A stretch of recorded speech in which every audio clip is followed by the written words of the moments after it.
Welcome in, ladies and gentlemen, boys and girls, to United 96 here on the RFK Refugees Podcast Network. Ted here, John here. We're things are not great. Things are not good. We've been here before. We follow the Factory of Sadness, the soccer version of the Factory of Sadness, as was pointed out to me by a DC fan who's also a Cleveland Browns fan. That Double whammy. The Browns are the original Factory of Sadness. We are the new wave Factory of Sadness. I've got my adult beverage in hand. Normally, I try to avoid on the weekdays, but I feel like it was appropriate for this week after we watched probably one of the worst performances I've seen this team play in a good while. It was bad. John, how you doing, my friend? Sorry, I'm all right. I'm all right. You think you had a bad weekend? Rome, I think his name is Rome, or DJ Stylus on Twitter. He DJ'd the DC United watch party, and then on the way home. So first he watched the game. So step one of a bad night. Step two, he got robbed and carjacked and got all his equipment stolen. And then and then they bought the first thing they did with his wallet when they stole that was try to buy clothes on Shein. So he's like, man, I really got robbed by some children. This was not great. So hopefully he gets all his stuff back. And hopefully DC United owe him at least 3 points for the next home game. I feel like that's at a bare minimum. So I was just to say, as bad as your weekend was, he had a worse one. So just as if you're listening, Rome, thoughts out with you. That sucks. I think I'd have a pretty bad month if that happened to me. Yeah. Or maybe 6 months. I don't know. Probably a long time. Probably not happy. Thoughts out to him. Yeah, that's a horrible thing to find yourself in, especially when I'm guessing that's how I'm assuming that's how he makes his. Assuming that's how probably he makes his money. So that's that's very rough. So best out to him. Hope he's able to either recover his stuff or get all his stuff back. So, but I figured let's stay on the depressing track. Let's talk about soccer, or we can just talk about someone getting carjacked and robbed. I think it's similar. Yeah, let's talk about this team. Let's talk about the game that was this awful game that we had to witness. For both teams did not play well. DC United, New York Red Bulls. Notable, I guess, parts of the lineup. Birnbaum getting the start. So you had a Heinzike, Williams, and Birnbaum defensive pairing. You had a center midfield pairing of Gabriel Pirani, the new player signed. Chris Durkin and Russell Knaus, and then out wide you had Santos and Ruan, with up top being Dahome and Benteke. So, I mean, basically you kind of looked at it and you thought, okay, maybe we talked up Hines on the show, so we thought maybe he deserves the start. We've certainly talked him up, but Wayne does have, I think, 4 semi-competent defenders, so okay, not too much on that. The Dahome start, maybe expected. Maybe he's trying to put it easy on Teku to Pietro, Pirani. I mean, I don't know. You look at this lineup and you said, okay, well, hey, maybe there's, hopefully this team can maybe build a little bit on Leagues Cup. They, have, maybe a fresh sight. They want to get back into the playoffs. They've had the time to take a break. But Teke maybe has a time to reset himself. Maybe this will turn out okay. And it certainly did not. It was bad on all fronts. It was terrible on all fronts. I mean, just starting off, it was just, it literally was like watching, I literally thought maybe I was watching a team in preseason, like I'd gotten transported back. There was no cohesion in the roster. Yes, they've got a new piece in a pretty key area, sort of in that center of midfield. The sad thing was he looked better than just about everybody else out on that field. Yep. But for sure. At least everyone on the DC United side, he looked best. He looked like he was running the best. He looked like he was fast. He looked like he had the best chance of creating an opportunity for somebody, which he did a number of times. It was just unfortunate that everyone around him had brought 2 left boots and wasn't going to be able to score or even shoot on goal for the entire night. Yeah, I mean, I think he had one of the best opportunities. He had a nice little 1-2. Where he set it up. I had a clear chance on goal. I have to say, a pretty nice tackle from, I forget the Red Bull defender who went down for the tackle. So, but they won the ball. But that was kind of the whole night. DC did not get a single shot in the first half inside the box. They were all outside the box. They had 3 shots, none on target. It was just, overall a pretty poor performance. And, I think maybe, I think to me, the whole Pirani appearance and, regardless of how positive it looked, I feel like is just kind of a microcosm of DC. It's like you see some good things, you see some good games, you see some moments where you think, hey, maybe this is where we're going to turn a corner. But the grand overall picture, kind of around everything else, is just bad. Benteke, of course, doesn't get a goal. Never looked threatening. I'm not sure how much I really put this game on him because he was kind of out there on an island. There was no real cohesion, no real ability. Dahome especially, it felt like every time he got the ball, that's where an attack would go to die. I hope this was just. I really, really hope this was just. Ted Pietro is coming off injury. We don't want to rush him in too much. So we're going to kind of take it a little easy on him. Although he came in the second half, and I really can't recall much that he did. Yeah, it's really difficult.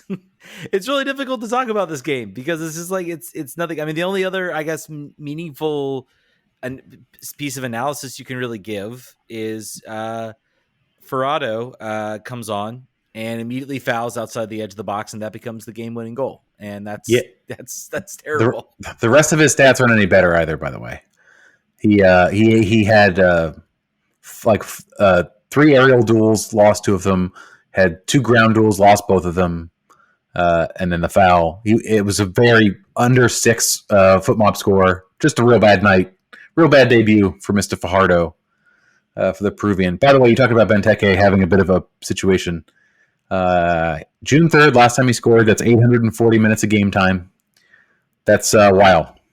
That's quite a few games. That's almost 10 games of 90 minutes to play. And yeah, this team, we talked about it when Taxi was gone, or when Taxi was let go, we said, as Benteke goes this team. If he doesn't score, we're not going to score, at all. And that looks right. That looks to be the case right now. Are you putting any of the blame for what's happening right now on him, or his lack of scoring ability, or where? Sure, no, I think he averages. I would say, I'm not looking at his stats right now. He averages like 2 good chances a game. He didn't really get that. Not this time. Yeah, not this time. But again, if you're an opposing team right now, what are you doing anything else but trying to deny him the ball? Yeah, he's the only offensive weapon. So. And we saw that. We saw that in this game, really, because I mean, I took a look at his stats. I think he still wins. I think, according to FootMob, he still wins like the most aerial duels of anybody out there on the field. But it just really felt like he was muted in that. Like Red Bulls, like he's been figured out, or they have ways of sort of meeting when that ball goes in the air. You know where it's going, and you know who you need to challenge for it. And, you're going to lose some of them, but if you can frustrate them enough, and to the Red Bulls' credit, they executed that perfectly. I thought there were several times ball would go in the air and there really wouldn't be a chance that would develop. And it was basically, we're taking Benteke out of this game. Now you have to try to beat us somewhere else. I mean, and DC really couldn't muster it. I also want to mention too, Santos's free kicks were just awful. I mean, they had moments where, maybe you can get a cross inside. Also, Ruan, I think, had a couple really bad crosses. Just like overall from that width, that side of the field, where maybe you can get into the box and maybe give Benteke an opportunity where he can get his head on it.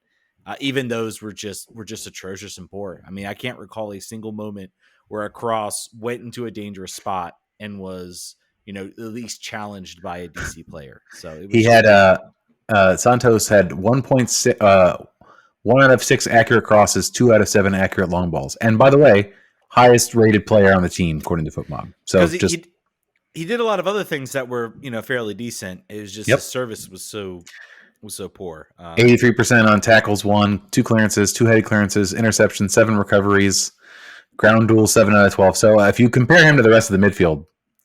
It's a stark game. I mean, the Red Bulls are not a good team. Mm-hmm. We'll talk about the goal in a second.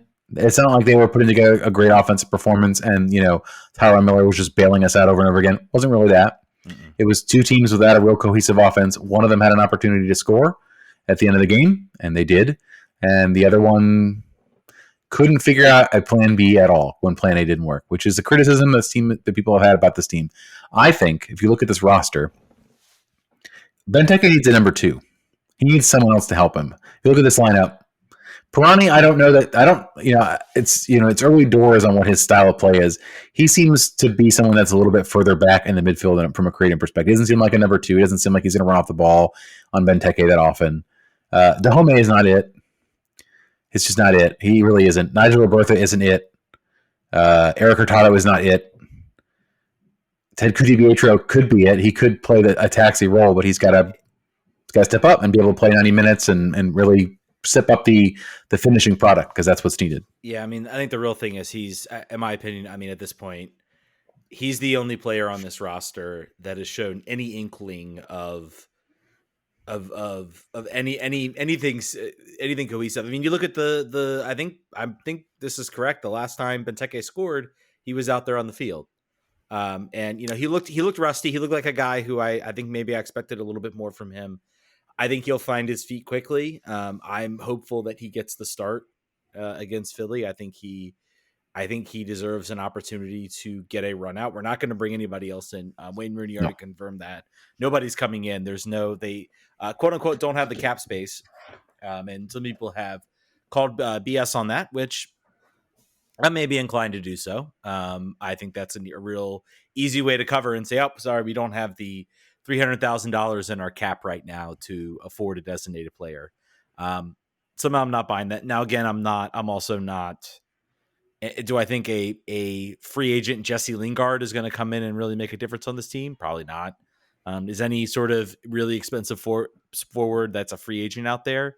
I think that would be a giant waste of money. I think this seems to me maybe the clearest indication that I think Wayne Rooney's done. I feel like if you thought that you had any inkling of any type of chance this season, you maybe fill that spot with somebody, and they didn't do it. So I don't know. Talk about the goal real quick, and then I have a question from a listener that I think goes into where we're at right now. Yeah.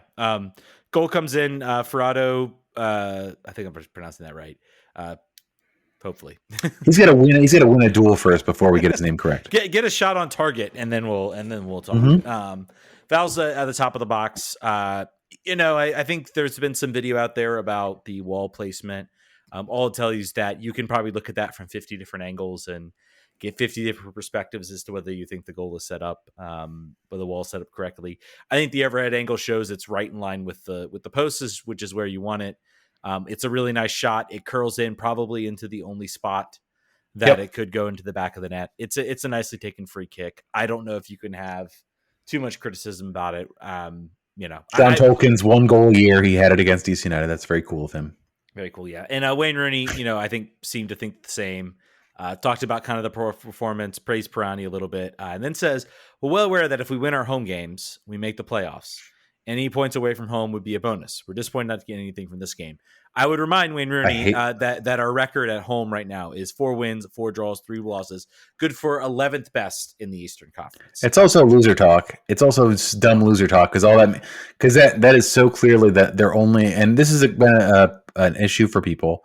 It's clearly the sole directive is make the playoffs. I don't care if you win in the playoffs. Mm-hmm. I don't care if you go any further in the playoffs than just getting a ticket and being allowed to be there.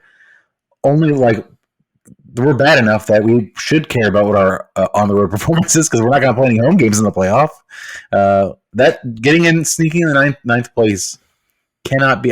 Granted, we were the wooden spoon, right? Or were we second to last place last year? Second to last place. Yeah. Right? We were last place. No, we were last place. We were wooden spoon. So, I mean, granted, finishing ninth would be a major improvement on that. But for all the money that's spent on this team, for all the expectations that were put on this team, it is, to me, kind of, the bigotry of low expectations here that we're excited and pinning all of our hopes on a ninth place finish to sneak into the playoffs and not care at all about how good we are on the road. It's, I don't like it. Yeah. And also, like you said, we're not gonna home either. So playoffs playoffs would be like sneaking into the playoffs or getting into the playoffs would be okay if you felt like this was like step one of like a 3-year plan or something like that. Like this was, you could see something building. You could see play. I mean, and you can argue, I guess, in some sense that maybe we've seen it with, Teku DiPietro getting appearances and minutes and goals, but it hasn't been enough to really substantiate anything. Or you could see this team starting to develop an identity. I mean, we go back to 2021. I think this team could make the playoffs, and we will feel less optimistic about this team's future than we did in 2021 when we missed the playoffs. But we're like, hey, we've got this identity, we've got this young coach, we've got this, we've got this direction moving forward. It completely fell apart, but at least you kind of felt like, okay, next season, we've got, let's go out and let's really continue to sort of build on this. Let's go find a forward that we know can score goals, and let's really, build upon this. I mean, there were some fun things to watch this year, other than maybe a small blip where we played a bunch of bad teams, some at home. Really hasn't been that this year. It's been it's been an absolute slog. So to that point, there was a question here from Jason on our Discord, which, by the way, I recommend you join. It's the top pinned tweet on our Zeet. It's our pinned Zeet on X. Who on this current roster plays an important role next year? Who do you want to say goodbye to? So I'm looking at this roster, and I'm looking at, and I'm believing what you're saying about Wayne departing due to the logic on the. Let's look at the players who played and on the bench and players we would want to have next season. And I'm okay doing that because there's nothing else to say about this horrible game against New York. There's no more analysis to give. Okay. Tyler Miller, you'd want to keep him, yes?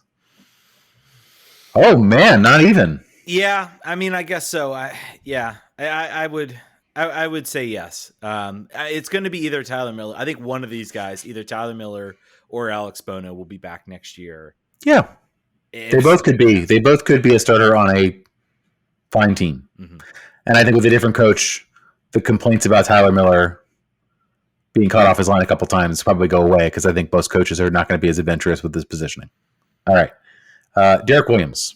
Yeah, absolutely. Yeah, and he's 30. I thought he was older. He's 30. He's expensive, but he's been really good. Mm-hmm. Steve Birnbaum is back next year. That's done. Brian Heinz-Eich. I'd say goodbye. Yeah, I mean, he's cheap though, and he hasn't been bad as he's gotten games under. I don't know. He'd be 50. If you can't feel like there's nobody else out there, I wouldn't mind having him back next year. He has only had one game over a 7 this season, according to FootMob. Just throwing that out there. Ruan. Do you want him to be your starting right back? Your starting right back on the team next year? No, I would say no. I would also say no. Mm-hmm. Pedro Santos at 35 right now, so 36 next year. No. Yeah. Chris Durkin. Yeah.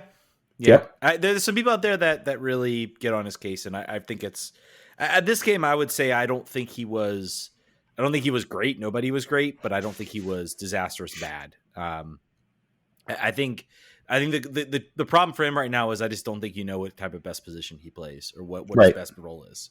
He rarely gets a run of games in the same spot. Yeah. He's the Ulysses Segura of Wayne Rooney's tenure.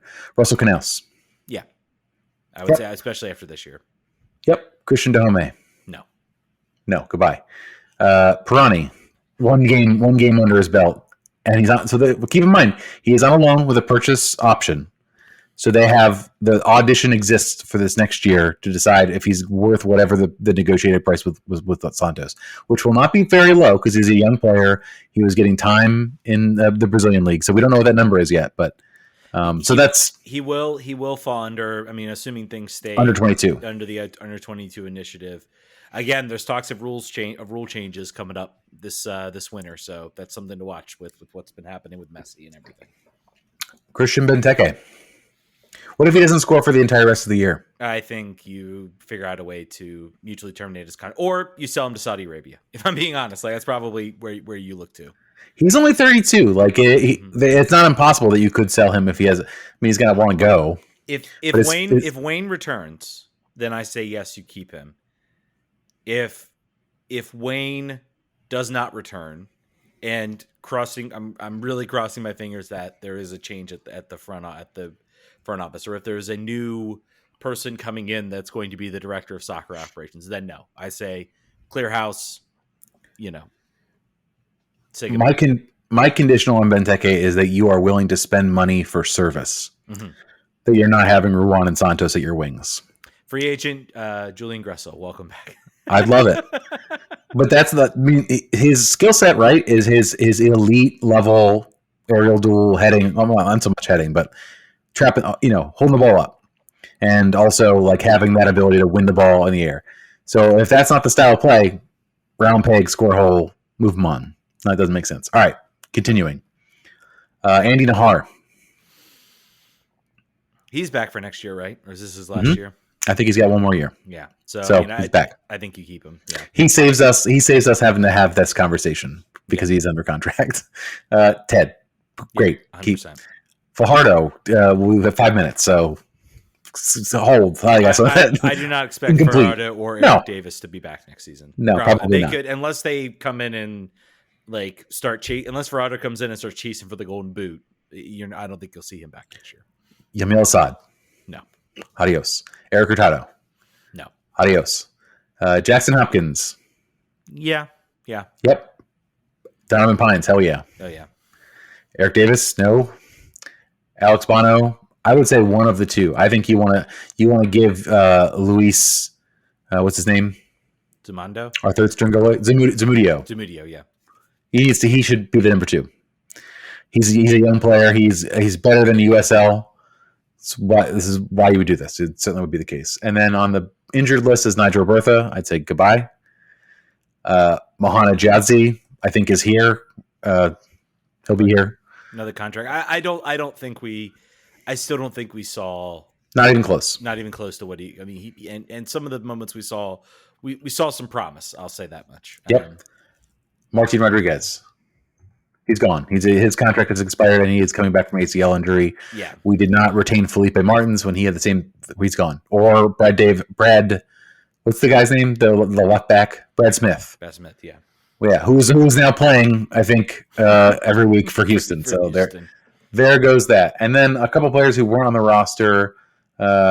Make sure that I include them. Christian Fletcher, keep obviously. Jeremy Garay, I think maybe he might. I don't know what his contract situation is, but he has not been good for Loudoun.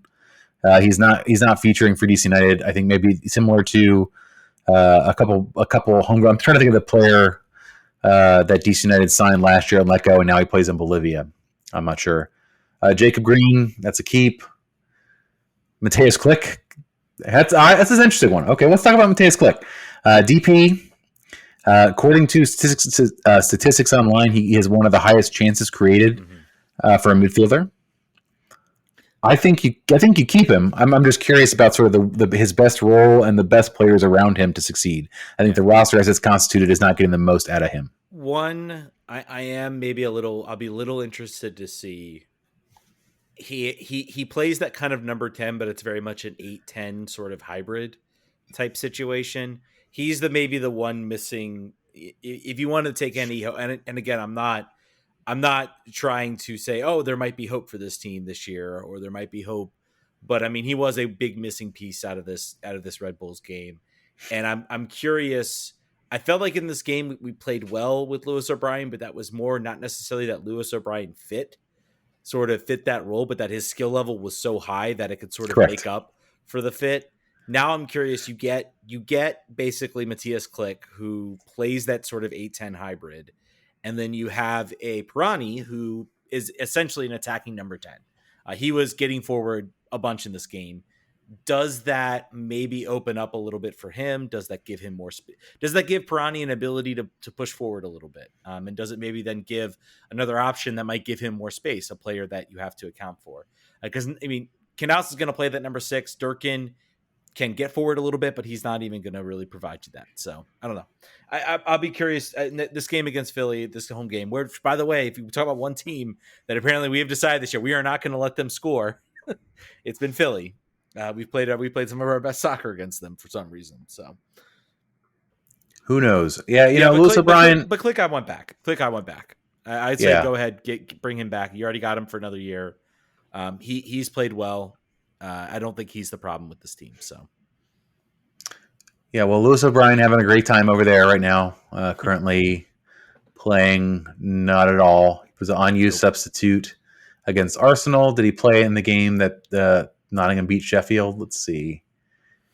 Nope. Did he even make the bench? Wait, yeah, I don't think he's done it. I've checked. I don't. Yeah. No, he didn't even make the bench. Lewis, my friend. Mistake. Mistake. All right. He will. I am willing to bet that there will be a championship team that's going to get rapid. Which, in the end, I don't know that is a substantially more beneficial move to his career, playing again in the championship. But whatever. He's gone. He's not coming back. That's the end of the story. It doesn't make a difference to what we think about it. So yeah, I mean so. Let's look at where this team is in the standings. We talked about it already. I think a little bit off of the not on the show. They're now in 10th place, 25 games played, 30 points. I saw some tweet. I guess was a joke about games in hand for DC United. They have none. They have played the most games in the conference, tied for the most games in the conference. Yeah, just really poor. 8, 6, and 11. They have the most losses except for Toronto and Inter Miami in the Eastern Conference. But by the way, Inter Miami is not the Inter Miami that you remember. As league play continues, they're playing in the semifinals of the Open Cup this week. When they finally get around to actually playing an MLS game, if you've been watching the Leagues Cup, you may realize this is an entirely different team. And I don't know if they have enough time, but if they do, they're certainly going to be above DC United in the table. I think that is just based on the way they've been playing against high level competition. I'm just thankful we don't have to play them again. That we're done for real. And the Philadelphia Union size embarrassment that we might suffer. I mean, let's talk about that for a second. Let's talk about sort of Inter Miami and the moves that were made. So I said when this started, he's coming off of a vacation.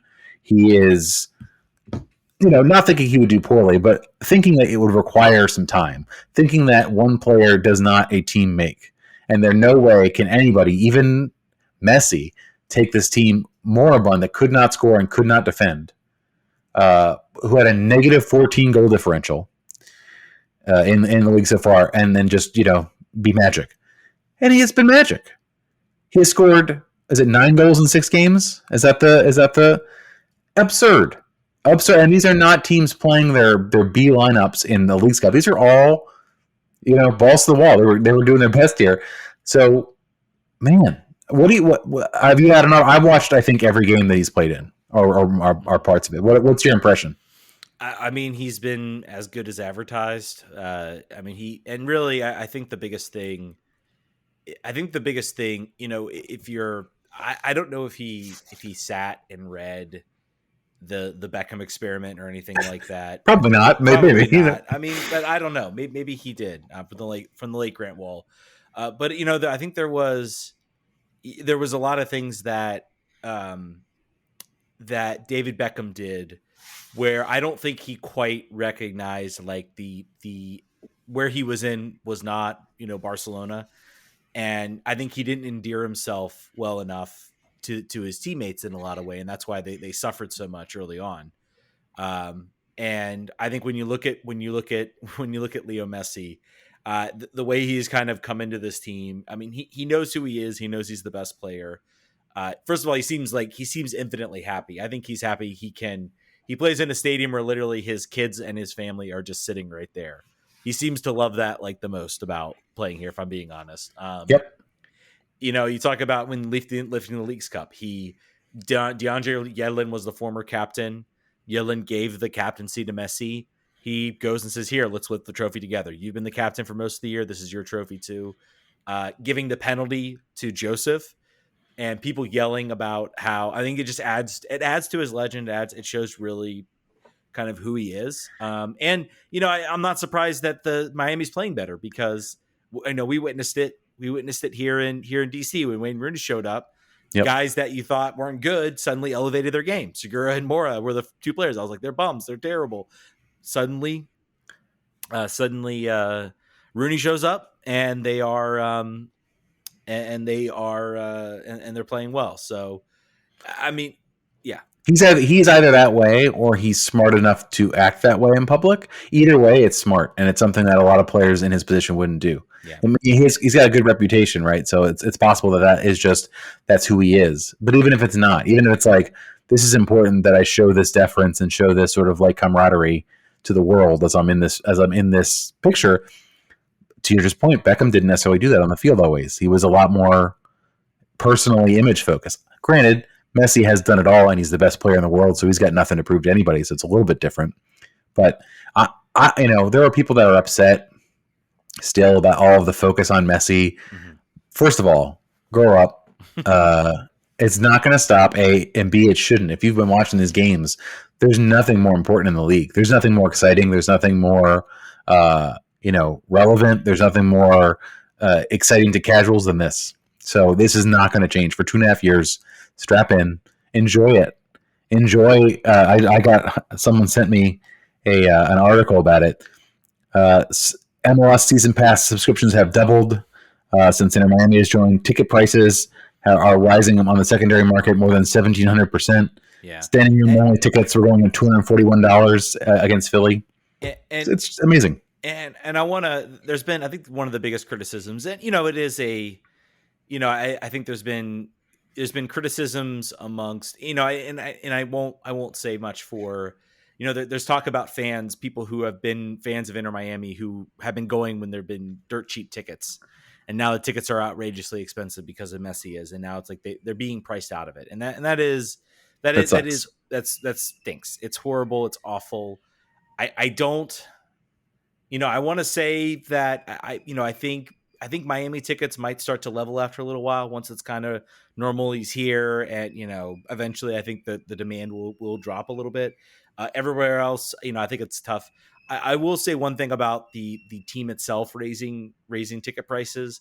I think that is probably justified in the sense that if they made them cheap, they would get gobbled up way too quickly, and they would go to the secondary market way too quickly. I know there was a lot of criticism about the Nashville game, the League's Cup final.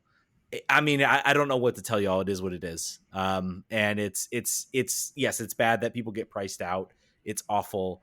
I don't know what you do. I mean, maybe someone has a magic solution to come up with what you do about it. But you just gotta buy season tickets. There's nothing else you can do to guarantee yourself anything. Yeah. I mean, not that that's like easy and affordable, but I'm just saying like the single game market will continue to be insane. There's no relief. There's nothing to fix. I think one of our monitors is like DC and I is lucky to have played Miami twice, unluckily to miss that money when he visits. Here's the thing: they made money, a lot of money, off the ticket sales of the last Miami game they played, because he had been announced at that time, but he didn't even play. So there were a lot of teams that roped in some money from that situation. For sure. In the world-class transition of the episode from Hoya Nick, question for the pod. I saw a rumor on Instagram that DC United will exclude the Miami match from 2024 season ticket packages. Perhaps this means season ticket members will have the option of buying a package with Miami for more money or one without. Have you heard anything? This could be the new drama. I have heard something. I have heard a rumor on this.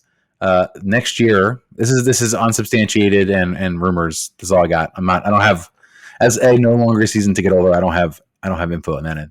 But the rumor is that the tickets next year will not include the Miami game. They will go up 5% overall, but the Miami game will be excluded from the package because they're going to play the Miami game at FedEx. And they're going to, what's not clear is if season ticket holders get a guaranteed seat at a certain price, if they have to buy, they probably will get a pre-sale, regardless of anything else. They'll probably get first hack. Will they get a price that's commensurate with what it would be in Audi Field? I don't think so. Good luck. I mean, I remember now when I used to be a season ticket holder and Real Madrid played DC United at FedEx Field, I got a ticket in the fourth row midfield for I think probably $90. I mean, it was a different time, but it wasn't that long. I wasn't 1975. I'm old, but I'm not that old. So, yeah, I have heard something about that. And, I wonder what they would do about it. The challenge, of course, is that a lot of people were thinking, I'll buy my season tickets and I'll sell my Inter Miami ticket and that'll pay for my season ticket. Now that's not on the table. And if it's not on the table, I think the value, other than saying you'll get early access to buy the game FX, the value proposition for being a season ticket holder next year, the way this team is performing, the sort of uncertainty of where this team is going, not very high. Not a really important. I don't see a lot of urgency in needing to buy season tickets, I'll say. I have one thing that can make it worth it. Fire Dave Casper. Well, yeah, I mean, yeah, I guess that would work. Show you've got. I mean, you're going to raise ticket prices. Show something. Show you're serious about rebuilding. Show that this isn't good enough. And I think if you want to raise prices, then you got to fire Dave Casper. If you don't fire Dave Casper, then you got to keep the price the same and you include the Miami game. Right. I'll allow you to do this if you go out and you just fire Dave Casper at this point. The funny thing is, like, the 5% is they'll just be like, well, that's just inflation. We're just dealing with inflation. That's the only reason we're doing what. So, by the way, if you want to see how this is done, the Washington Spirit have come out, lowered their season ticket prices. And if you buy a season ticket for next year, you get a free one for the following year. Free. Buy one, get one over 2 years for a season ticket. So if you're looking, who's the better deal? Where should I spend my money? It is, without a doubt, Washington Spirit. Go buy season tickets for Audi Field. Do I want to watch Trinity Rodman, Ashley Sanchez, Andy Sullivan, and Aubrey Kingsbury?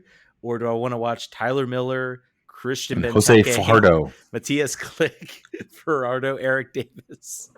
Yeah, it's bad out there, fams. Steven says thoughts on the new guy's performance.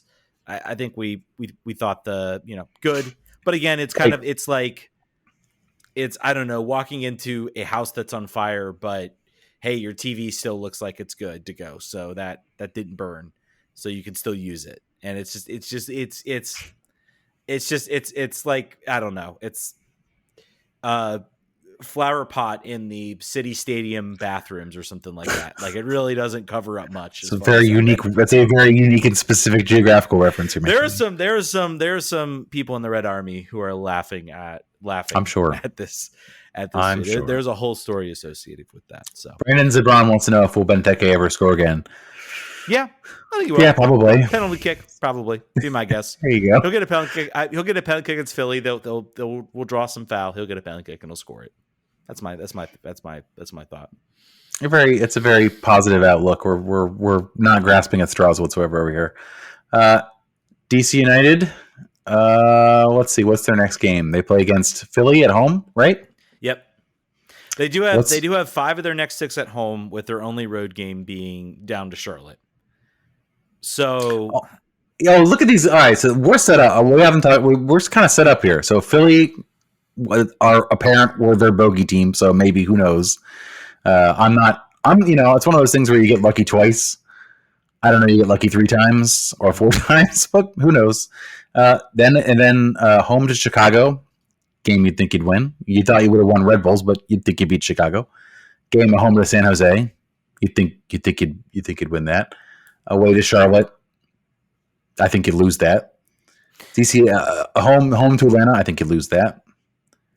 Home to New York. I think you lose that because we just did. Although at least maybe a draw. That seems like that could have gone your way, right? I will say those 2 Atlanta games. Atlanta have been.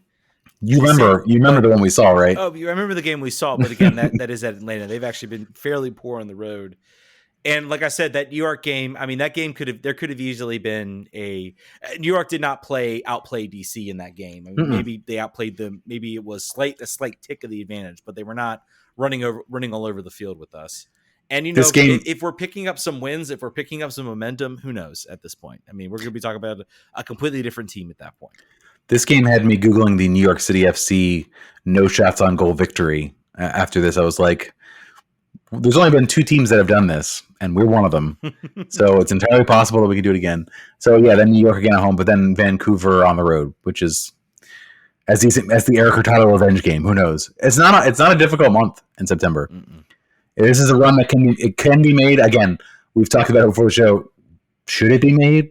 Is it really great news if it is made? I would argue that it's rather indifferent. This team is either going nowhere in the literal sense or going nowhere in the metaphorical long-term sense. Both of those things sort of very, very specious. And it's not just that we had a bad game and I'm sad and down. There have been moments of good vibes in this year, but there's been so much bad vibes in this last month that it's just sapped all that out of me. I'm not seeing the forest for the trees, maybe. Yeah, it's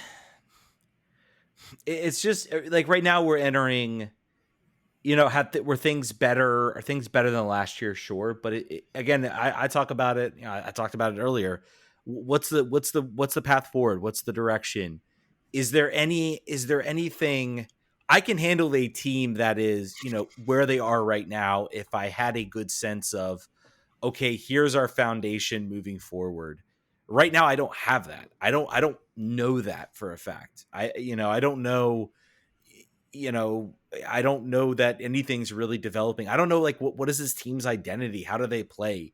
Other than long balls to Benteke, I really don't know. And that's the most frustrating part about it, is just a very sense of lack of direction. And we talked about the fact that, if we take the cap space argument that Rooney said, which again, I don't think is true.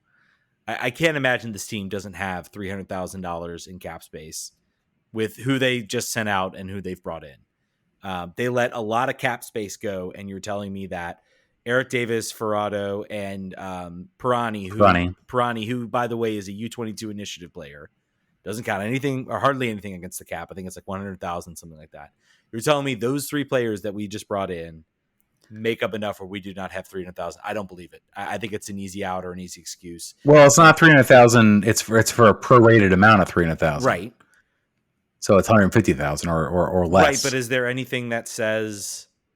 I mean, you're telling me then next year, like, I mean, does MLS really keeping track of, like, you have to figure out then that offseason, you have to figure it out. If you sign a player on and you're just under that cap limit, but the next year you're over that cap limit, well, that's next year's problem. You figure that out next year. I don't know. I think this might be the one thing Dave Casper has done right, I think, in not creating a giant problem for yourself with a team is going nowhere that doesn't have the depth to compete anyway. Yeah. Making a desperation free agency DP signing in a lost year would be, I would say, malpractice, honestly. But who's the director in soccer who then put us in this position? So when I say it doesn't look good regardless, because who's the person that put you in this situation? It's freaking Dave Casper. Dave Casper is the guy who's driving the player signings, bringing the guys in. I don't care if Pirani becomes young player of the year at this point. Like what do we? There's no sense of, like, what this team is doing. It's a mess. It's terrible. It's awful. I'm saying this is the first responsible thing that I've seen him do, is not making this panic signing. That's my personal take. Anyway, we have one more question before we wrap the show. Hold on. I want to say this is like, I don't know, an alcoholic, like, suddenly deciding, oh, you know what? I'm not going to have that 10th beer. I'm going to stop and I'm going to go to bed. This is basically what it feels like. It just, you don't want to give me any credit for that. But what are all the other bad decisions that led up to this? It's just terrible. Like, I don't want to let that go. No, I don't want to. I didn't say he's good. Give any credit for this move. It's all right, terrible. no credit. It's awful. Fine. No credit. No credit. Absolutely not. Robin Soma Dudley says, did Rooney wait too long for subs? I think several guys could have been subbed earlier. This is the best joke. As a former Chelsea fan, I can laugh at this. At least our new guy who had a stupid penalty that cost the game didn't have a $141 million transfer fee. Thanks for that, by the way. Moses Caicedo joke. Hey, don't thank me. I'm no longer a fan. I've got a lot of jerseys to get rid of. Yeah, well, you can thank someone else, a metaphorical Chelsea fan. Did Rooney wait too long for subs? What are your thoughts on that? Looking at the bench and looking who they brought on. I mean, I'm betting Koo had minutes had a snap count. Yeah, and I mean, and Nahar also. I mean, you start him in games, he goes 60, 70 minutes. He's risking injury. I mean, this is who he is at this point. Yep. I love Andy, and do I think I should bring back? Yeah, because I don't know who else you bring in. But I mean, I think your goal next year should be to find a starter in that role that's not Andy Nahar, and then Andy Nahar is your off the bench spot starter, someone other than Ruan at this point. I'm saying he becomes your Ruan. You could get rid of Ruan, he becomes the new Ruan. Right. So you need that person out there, and it really stinks because I thought there were maybe a couple. The transition got a little better once he and Ted came in. There was more of a quicker transition, a quicker push forward. They were just maybe one pass late or one pass short on that. So, but no, I don't think he waited too long. I think there are minute restrictions on both the players. I don't think there's any reason to look at, like, how this game played and think that there was really anything coming out of this game. You needed Fajardo on there earlier. You needed a game changer. And also Eric Hurtado needed to come on earlier. This is why we didn't win. This is the sole reason. We'll see what happens next week. I think, as it Rick asked, why start to Hominy over Ted Kudipietro, just injury recovery or missing something? I think it's injury. At least I hope it is. I think it's injury recovery. I think it is. not maybe trying to push him too hard. Maybe there was a little bit too much. They felt they pushed him, and I would be surprised if they started Dahomey because he was bad. He was bad in this game. He offered nothing. I don't mind him as a change of pace sub. I think he actually works better as a sub than he does off the bench because I think he just would go better fresh against tired players. So better sub than a starter for sure. Yeah. That's it. Let's be sad. Make sure you join the Patreon, patreon.com/RFK Refugees. The Friday shows are back when I remember them, and I will always remember them. So I will get them out at some point. This is my promise to you. Real quick, I think we were both pro Leagues Cup. By the way, one change you would make for next year. Go. One change for Leagues Cup. I would I'd make it long. Maybe I couldn't do home and away. I would bring in the Mexican teams to host some games, even though that Don Garber has said it can't happen. Yeah, I mean, just to even out the competitiveness. The only thing I would say would be throughout the group stage, you're going to have 48 teams. Just play a bracket, take the lowest, however the math works out, like the lowest seeded MLS teams, the lowest seeded Liga MX teams, give a proportion of those a bye to the next round, and you just play a knockout tournament. Don't even bother. DC United plays like stage. 12 games through the knockouts if they start at the bottom and they win all the games. I don't know. Maybe it could happen, but I think it'd be fun. I agree with you. Maybe that's where you could introduce a home and away. We'll see what happens. Liga MX, of course, is throwing conspiracy theories. Big mad. They big mad about this. But hey, maybe this causes them to play a little bit better. I think the one thing we learned, yes, the travel was a factor. I think the one thing we learned about this tournament is I think Liga MX undervalued the travel. Like they thought they could make it up with just the amount of talent they had there on the field. And I think they overvalued like the bottom barrel of their teams because some of the teams like your Juarez's of the world, your Pueblos of the world got absolutely trounced. Just absolutely kicked across the field by MLS sides. So I was going to say there's two things that I noted. One was how bad the middle and bottom teams are in Liga MX, and the other thing is that they are used to beating U.S. teams in CONCACAF Champions League when it's in the middle of the league season. There's not a break. They're traveling on the road. They're not starting their best 11 because they're trying to manage minutes between. This was everyone's best shot, and they couldn't take most of them. And not just the elite teams, but also the middle of the pack teams. So, granted, they have the natural disadvantage of playing all of their games on the road, but I think it about evens out. So just Liga MX, chill about your comparisons you're making. I think the leagues are pretty evenly matched at this point. Yeah, I won't go that far. I think there were some extenuating circumstances, but I think it's a display of. I think. Maybe to your point, I think you still have the top four. You still have your Club Americas and your Tigres that are very, very well ahead. I just think they just got ran into the wall of the travel towards the end. So they're like a top heavy European league. They're like Spain. They've got two or three really good teams, and the rest of the teams are just like they're putties from Power Rangers. But fun tournament. One thing I want to add about the Messi game is I was in a bar. A Buffalo Wild Wings with a friend watching the Leagues Cup final, and there was a UFC fight on at the same time, packed. But the cheers that came on when Messi scored were, I won't say they were deafening loud, but they were certainly up there. It's worth it, man. It's crazy. It's worth the money. Yeah, it was definitely worth it. Anyway, sorry. I felt like I did want to sort of close the book on that. No, I enjoyed the tournament. I think that the cool thing about it is a player making an ungodly amount of money. And all the things that had to happen to do it, even just now, it was worth it. Yeah, it was worth it, and that's the craziest thing. And I understand the stipulations about travel and games and legs and everything like that.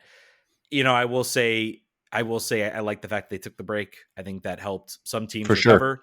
Sure. I think you talk about the teams that go far. Well, they got a run and they got a championship out of it, and I'll be curious to see how that looks as we get closer towards the end of the year, how things look. Do some of these teams do the teams that maybe had too long of a break look rusty? DC got a pretty long break and they did not look good. I had to go back and look at some of the other teams. And they even got out of the group stage. So there's teams that are chilling even longer. Yeah, I think Portland missed and got, waxed they missed the group stage and got waxed. So, I mean, there's arguments across the board as to whether the break was a good thing. But, I think it's, and I look back, what else are we doing around August? We're covering, a midweek, now it's like we got a break. Now it's like we're hitting the last stretch. There's been some changes in teams. Some teams made some runs into that tournament. Now they have a bit of momentum. It adds to an interesting thing. So I like the tournament. I thought it was good. For its flaws, it was good. So yeah, this show is on board. We're ready for 2024 with it. Awesome. All right, folks, that's going to do it. Thank you so much for listening. Again, patreon.com/RFK Refugees. Listen to the show. We're now posting on both the United 96 and RFK Refugees podcast. Stay tuned for maybe some updates at the end of the year for that, but nothing right now. But thank you guys so much for listening. We'll catch you guys next week. Vamos.